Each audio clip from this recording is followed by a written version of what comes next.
Good morning, ladies and gentlemen. Welcome back to another episode here on African Confessions. The following story that you're going to be listening to, it comes from a translation of a message that I received. The message, it reads like this. Hello, Brother Nashi, how are you? Can you please post my own story as anonymous?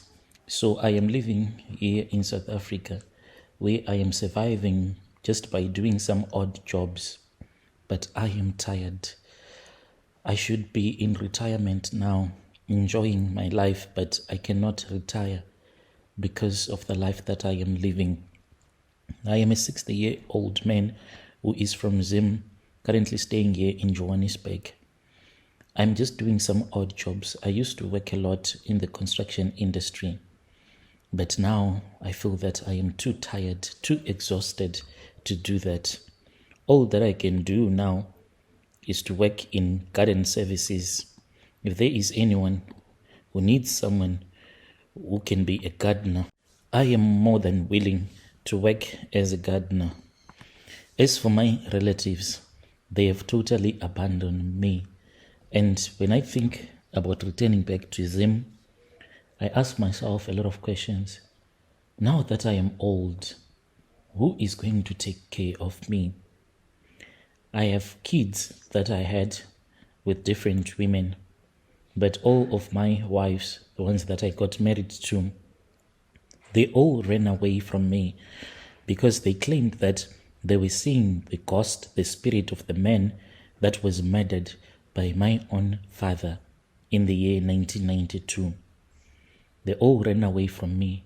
As we are speaking right now, I have no idea where my kids are. My relatives, they do not like me, even though they pretend as if they are good Christians.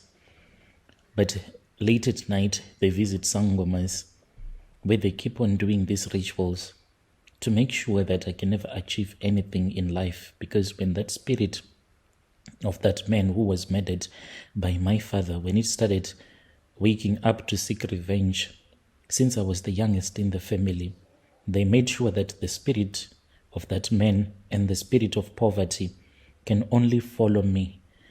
And I had no idea at that time. When I started to notice that there was something wrong with me, this was after I had graduated as a teacher. Yes, I am a teacher by profession. And it is very difficult knowing that you are a teacher by profession, yet you are just surviving on piece jobs. By the time that I graduated as a teacher, I could not find a proper job. I was always struggling until I came here to South Africa. Let me take you back to what happened when I was still a young boy. And this has been killing me slowly. It happened back in the village where we grew up in Mutare. It was in 1992, and I remember it like it was yesterday. I was just a young man, but I was old enough to understand what was going on. You know, when you are still a child, your parents can tell you to do some things that you won't totally understand the spiritual negative effects of the rituals that you will be doing. But we were still young. My father was a big farmer, even though we had a small plot of land, but he was really a big farmer. But there was something also about my father. My father was a violent man. My father was more like a psychopath.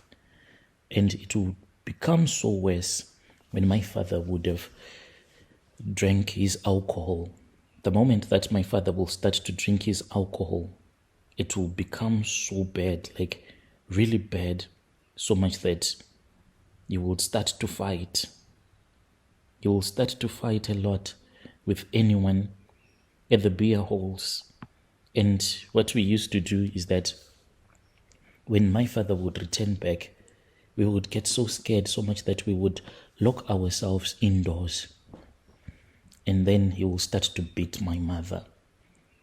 My mother was always abused by my father. And he will say that today I want to kill you. He had this other knife that he used to carry around with him. He used to call it the Rambo knife. that he would go around with threatening people. It then happened that one day when he was drinking his beer at the local beer hall, there was a man who made a mistake, and this man stepped on his feet, and then my father asked him why he did not apologize. The man then apologized, for he knew that my father was quite a violent man, and he had done also some rituals so that whenever you will be fighting with people, you would always win. So the man then went on his knees and started asking for forgiveness from my father. My father, it was said that he forced the man to kiss his feet, and then the man did that. My father then removed his belt and started beating up that man as if he was a child. The man then protested, and then my father started punching him. The man tried to run away, but then my father followed him, holding the knife, and stabbed the man. The man tried to fight back, seeing that my father was about to kill him. As they were struggling, that was when they both fell to the ground, and my father started stabbing the man on his throat, all over his chest, and the man died. My father was feared by everyone.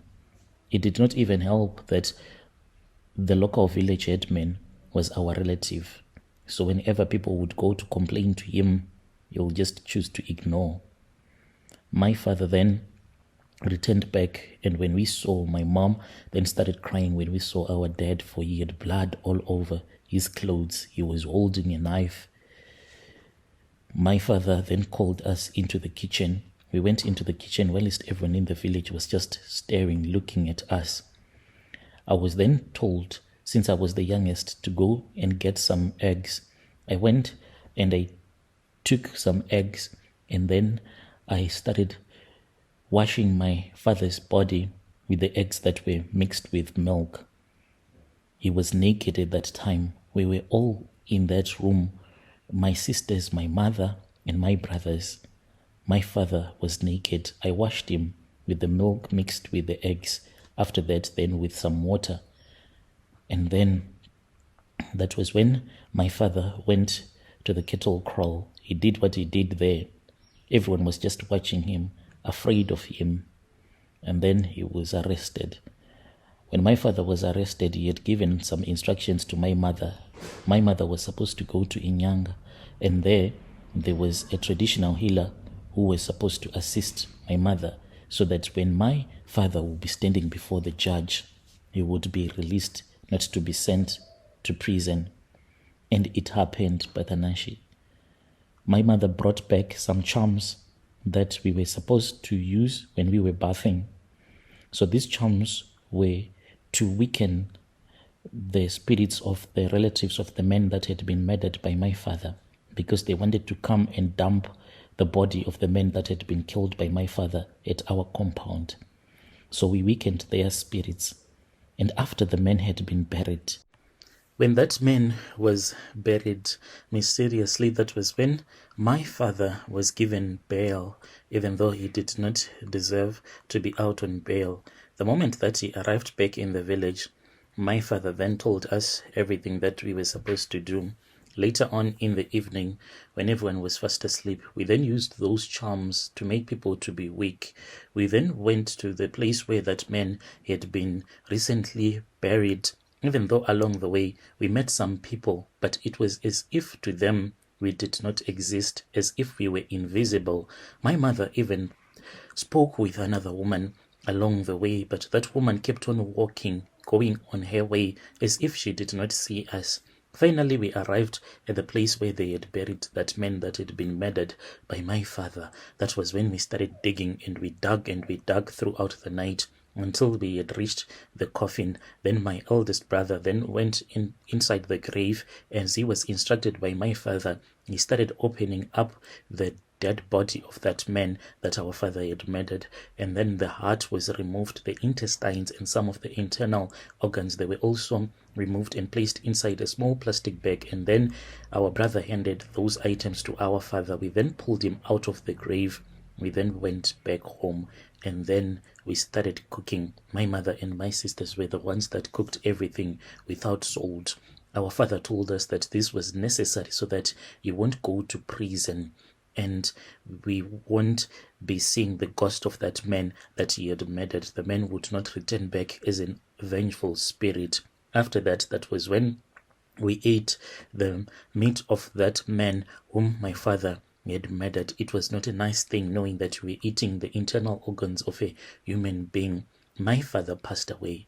By the time that my father passed away, he kept on saying that, my sons, there are things in this life that as a man you should never admit to. No matter what happens, this sin you should never admit that this happened. My father won the case as the judge said that it was self-defense. It was said that when they were in court, even the lawyer that had been assigned to my father, when the judge gave his final judgment, the lawyer then said, because he was even shocked.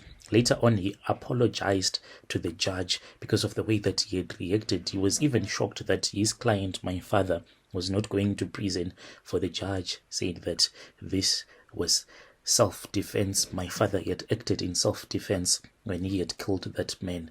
But what had happened was that from the time that my father was arrested, when he was still at the holding cells, my mother went to this other powerful traditional healer who gave him the charms, and as we ate the internal organs of that man, this made my father to look innocent before the judge. Now my father has passed away. The problem is that the spirit of that man is now following me. What hurts me is that my relatives, they pretend as if these are vengeful spirits, they do not exist. Whenever I talk about it, they say that I am supposed to pray. When I came here to South Africa, I had hopes. I thought that I was going to be able to find a job, at least save my money, and then I can retire in peace. But I do not have any retirement plan. If I go back home, it will be like I will be sentencing myself to death because there is no one who will be able to take care of me.